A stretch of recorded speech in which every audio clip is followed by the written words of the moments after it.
In the words of historian Lewis Hartz, the United States was born free. Its liberation from British rule began where I'm standing, on the village green in Lexington, Massachusetts. It was here on a spring morning in 1775 that American colonists first fought the British. Paul Revere had ridden through the night to warn local militia that the British were marching their way. The militiamen were farmers, merchants, and craftsmen. They numbered less than 100. The British force was 10 times larger, and they were regular soldiers, part of the world's finest army. It was no contest. The firing stopped within moments. 8 Americans lay dead. The only British casualty was a lightly wounded soldier. But the battle came to be known as the shot heard round the world. Democracy had found its champion, a people who were willing to fight to free themselves of a king. From here, the British force marched on Concord, 7 miles to the west. There they faced off against a larger group of local militia. This time, men on both sides fell. As the British marched the 20 miles back to Boston, they were fired upon by Americans positioned in the woods. More than 1,000 Americans, one of them 80 years of age, had grabbed their muskets and joined the fight. The British were trained to fight in the open field, not against men protected by rocks and trees. Soon the British were in full retreat. When they finally reached Boston, they had lost nearly 100 men, double that of the Americans. On that April day, more than 2 centuries ago, Americans fought for a different form of government, one where the people would govern themselves. That vision was idealized a year later in the words of the Declaration of Independence. We hold these truths to be self-evident, that all men are created equal, that they are endowed by their Creator with certain unalienable rights, that among these are life, liberty, and the pursuit of happiness.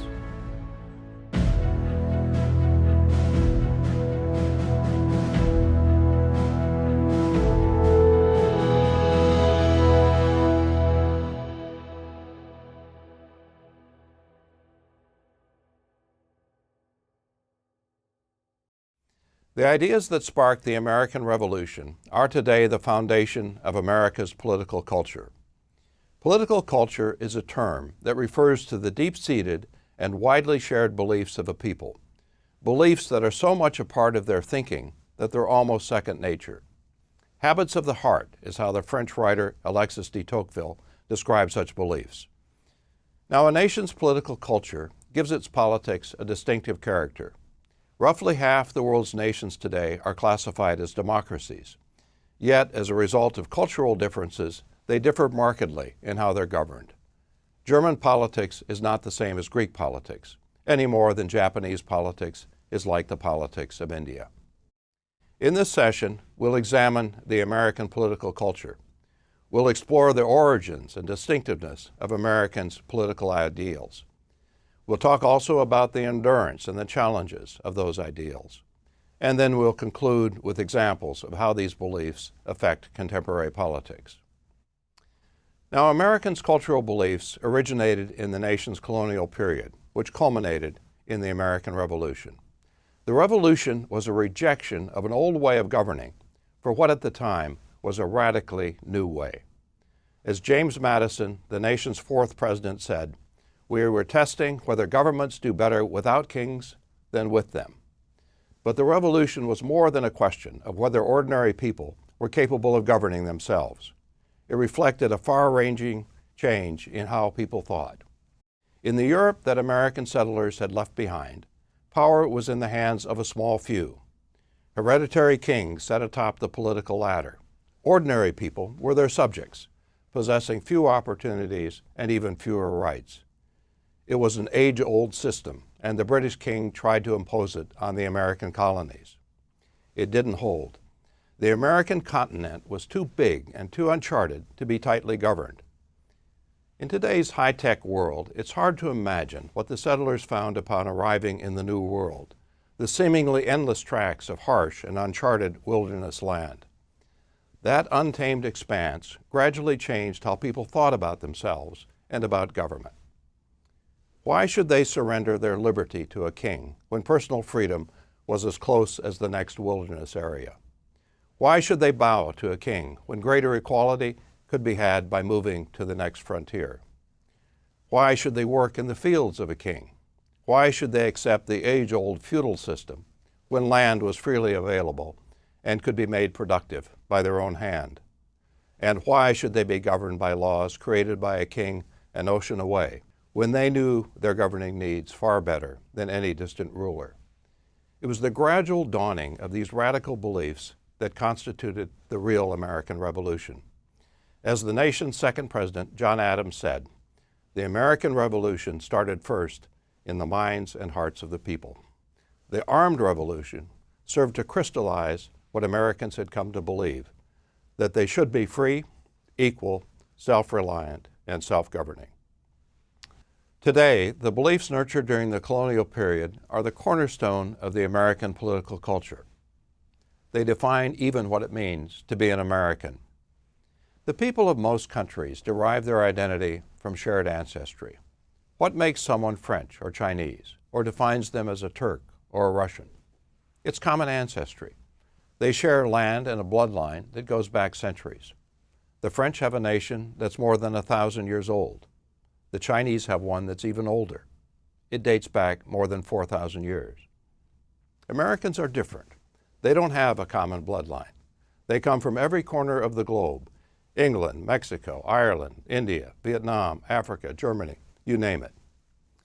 I was at a concert recently and struck up a conversation with the American next to me. As it turned out, he was born in Chad, a country in Central Africa. So what, in the absence of shared ancestry, is Americans' common bond? What do they share besides the fact they live in the same country? Writing in the late 19th century, the British historian James Bryce said that Americans' identity stems from the ideals that emerged during the colonial period. Bryce was struck by the fact that wherever he traveled in the U.S., people voiced the nation's founding ideals. At the time, the nation was still expanding westward, a frontier experience that further ingrained the beliefs that had sparked the revolution. Even today, these ideals, liberty, equality, individualism, self-government, are central to Americans' identity. Collectively, they've been called the American Creed. They have been imprinted in Americans' minds by rituals, such as 4th of July celebrations and the reciting of the Pledge of Allegiance by Americans' children at the start of each school day. They have also been sustained over time by the words of America's leaders. Abraham Lincoln's call for a government of the people, by the people, and for the people. Franklin Roosevelt's proclamation that we are a nation of many nationalities, bound together by the unity of freedom and equality. Barack Obama's plea in his first inaugural that America reaffirm the promise that all are equal, all are free, and all deserve a chance to pursue their full measure of happiness. But Americans' ongoing embrace of the nation's founding ideals is more than a matter of rituals and rhetoric. Americans have found that their nation's founding ideals are worth keeping. To be free of repressive government, to be the equal of others, to be economically independent, to have a say in your own governing. Those are abiding principles. Now, high ideals don't come with a guarantee that people will live up to them. The clearest proof of that in the American case is slavery. For 250 years, black Americans could be bought and sold, subject to the dictates of their masters. And even when freed by the Civil War, black Americans continued to suffer second-class status, denied access in the South to whites-only schools, hospitals, restaurants, and hotels. Unequal treatment was also the fate of Native Americans and of women. Asians, too. For a long period, America made it clear that Asians were not wanted here. Chinese and Japanese laborers had been brought here to do the work of laying the tracks for the Western railroads. Once the work was done, they were pressured to leave. Many did. Later, they were barred from entry. Through the Immigration Act of 1924, Congress imposed a complete ban on Asian immigration. Not just Chinese and Japanese, but Koreans, Indians, and other Asians as well. Racism was behind these policies, but America's leaders found it more convenient to say that the Asian way of life didn't conform to the American way. In justifying the 1924 ban, President Calvin Coolidge said that those who did not want to be partakers of the American spirit ought not to settle in America. Echoes of Coolidge's words have been heard in recent years in response to the threat posed by terrorist groups like Al-Qaeda and ISIS. During the 2016 presidential campaign, after a mass killing in San Bernardino, California, Republican candidate Donald Trump was quoted as saying that there should be a total and complete shutdown of Muslims entering the United States. Such examples might suggest that America's cultural ideals are devoid of meaning, high-sounding words but little else. And that's sometimes been true. Cultural values are not commandments. They are principles that people can live up to or ignore. Americans' cultural beliefs are particularly challenging. They are rooted in high ideals. Liberty, for instance, is not license. It's not freedom to do whatever you please.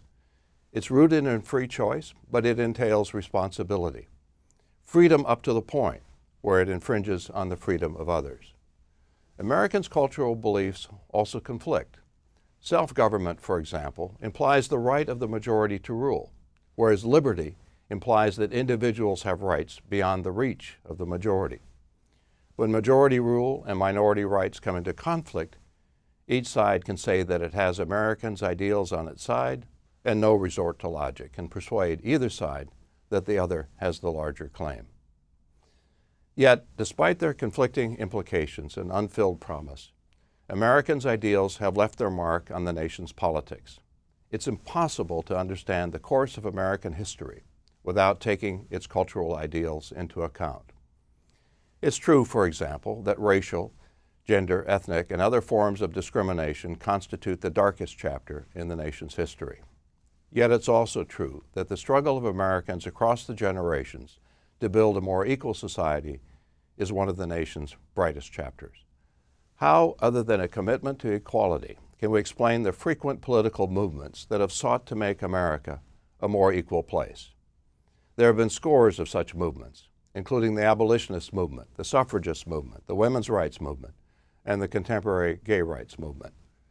Particularly noteworthy is the Black civil rights movement of the 1950s and 1960s. America's mistreatment of blacks came into sharp focus with the end of World War II. Black soldiers had fought bravely to defeat Nazi racism in Europe, only to return home to racism. Black Americans began to agitate for their rights in ever more forceful ways, eventually turning to boycotts, sit-ins, rallies, marches.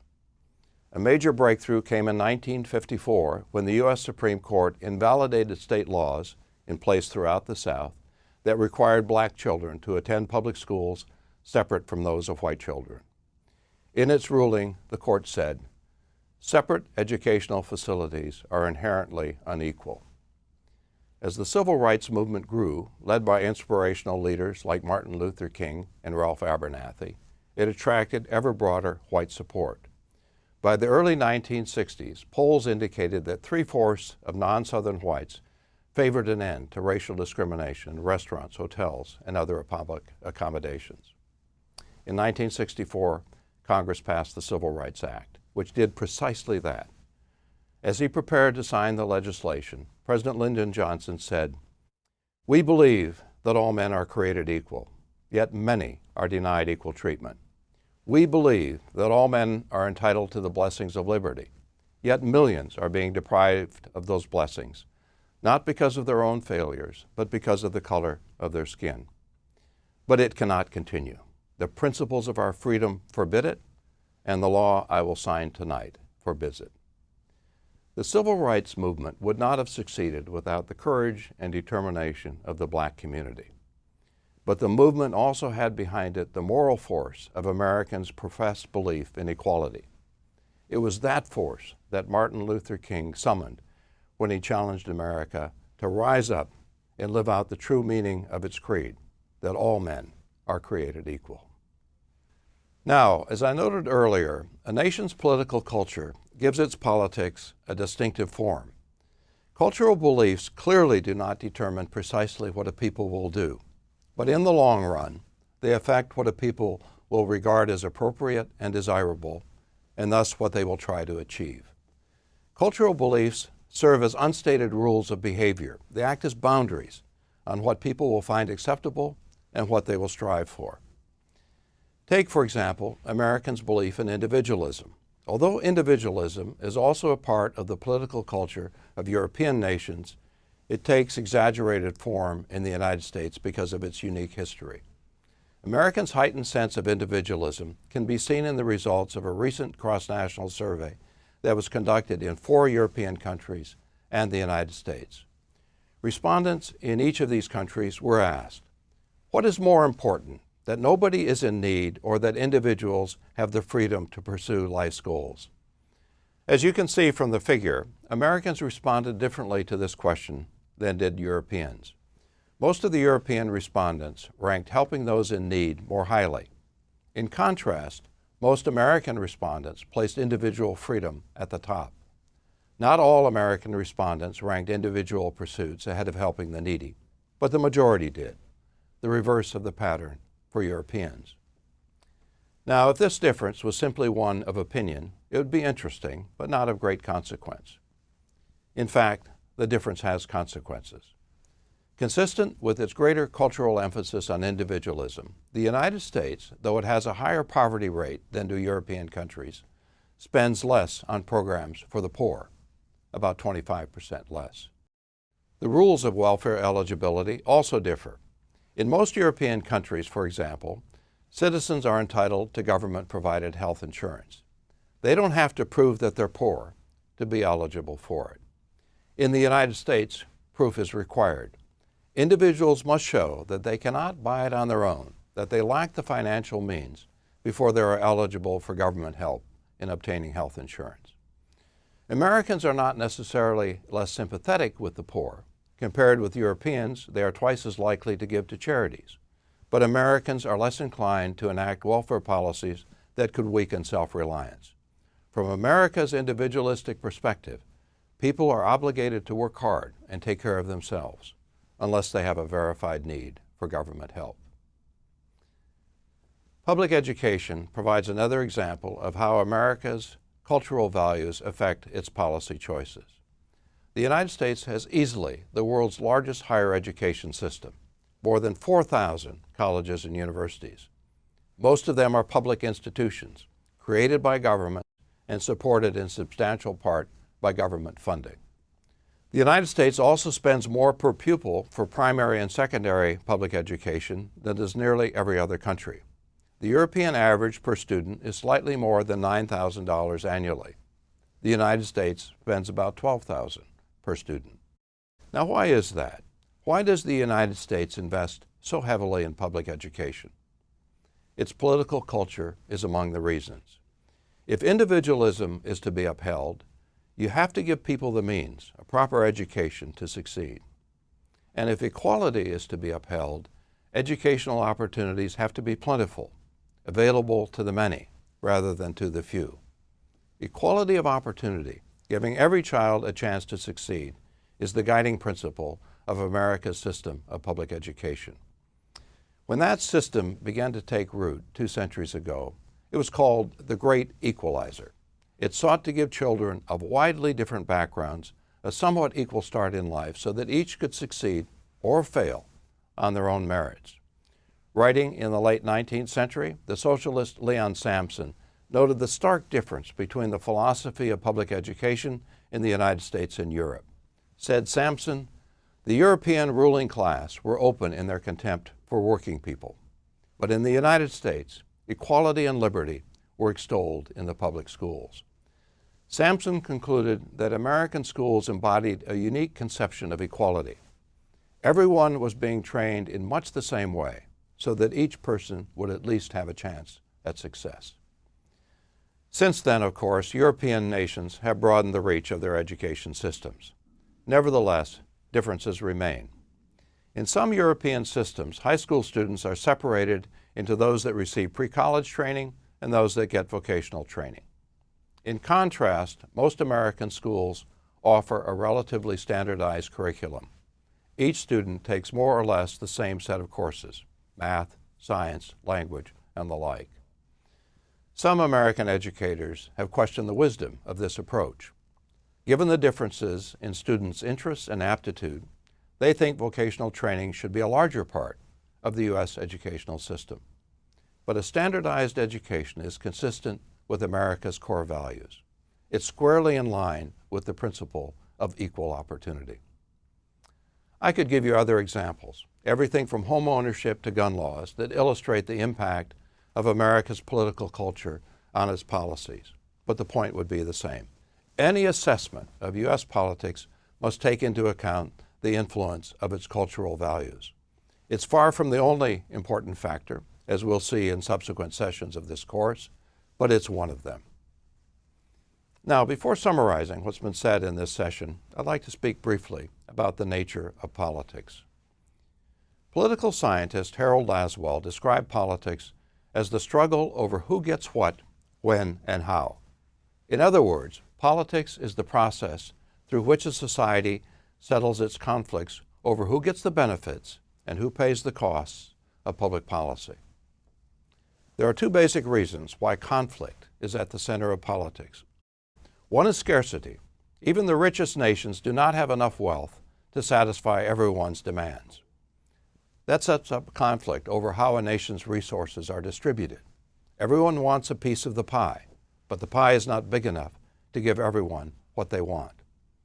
Consider, for example, the difference in the quality of America's public schools. Wealthy suburban districts have better school facilities than do poor inner-city neighborhoods. The reason for this is that public schools are financed in large part at the local level.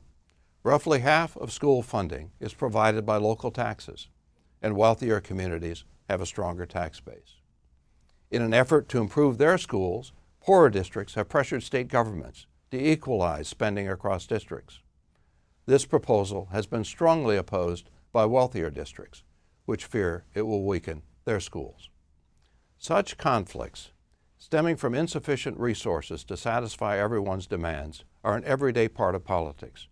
Nearly any time that money, status, or other type of resource is at issue, people will fight over its distribution. The second major source of conflict in society is values. More precisely, values that diverge. One person's beliefs about what's right and wrong may differ radically from another person's. When such value differences exist around an issue of policy, conflict is almost inevitable. A case in point is the abortion issue. Ever since the Supreme Court in 1973 declared that women have a right to choose abortion, the issue has been a persistent source of conflict. To some, abortion is a woman's right to choose. To others, abortion violates the rights of the unborn. These are opposing beliefs and largely incompatible. One side would ban abortion, the other would leave the choice to the woman. How do you bridge that difference? Well, you don't do it easily. Ever since the Supreme Court's 1973 ruling, abortion foes and supporters have been fighting the issue in the courts, through street demonstrations, and in the halls of Congress and state legislatures. Such conflicts are an everyday part of politics. Whenever people's values clash, each side will fight to come out on top. Now, who wins out when there is conflict over resources or values? Which side gets what it wants? The abstract answer is that the winners are those with the most political power. Power is a basic concept of politics. Political scientists define power as the ability of an actor, such as an individual, group, organization, or institution, to influence policy or control the behavior of others. Influence and control, those are the marks of power. Actors with enough power can impose or cut taxes, prohibit or permit abortion, increase or reduce welfare benefits, you name it.